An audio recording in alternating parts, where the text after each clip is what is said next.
I want to understand what compelled you as an individual to start MAZ.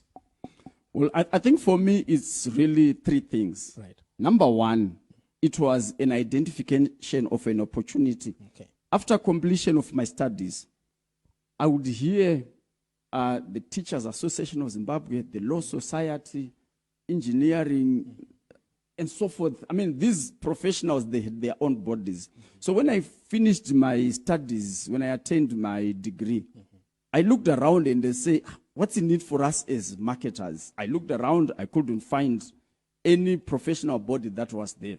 So number one, I identified an opportunity. I made the research, looked around to see how we can convene ourselves as market professionals. And then number two, it was a lack of employment. At that particular time, I didn't have a job.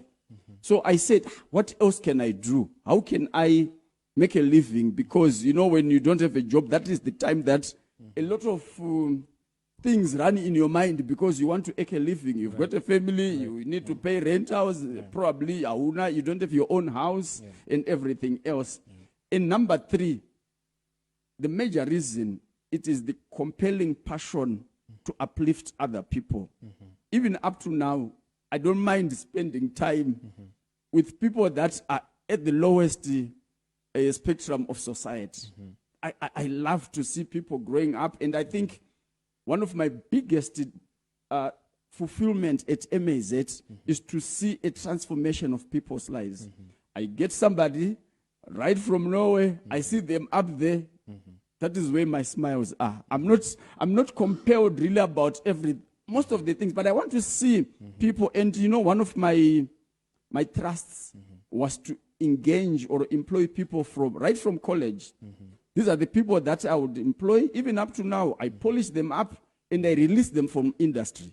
That is what I do. And when I see them, you know, heading big corporates, I also feel that I shine through those people. And that really excites me in my career as I started MAZ, which goes even to the other organization which I founded, which is Entrepreneurs Network of Zimbabwe. Right. For me, really, yes, I want money, naturally, as every other person, but I want to see entrepreneurs also growing. How can we help each other to grow? How can we support each other's businesses?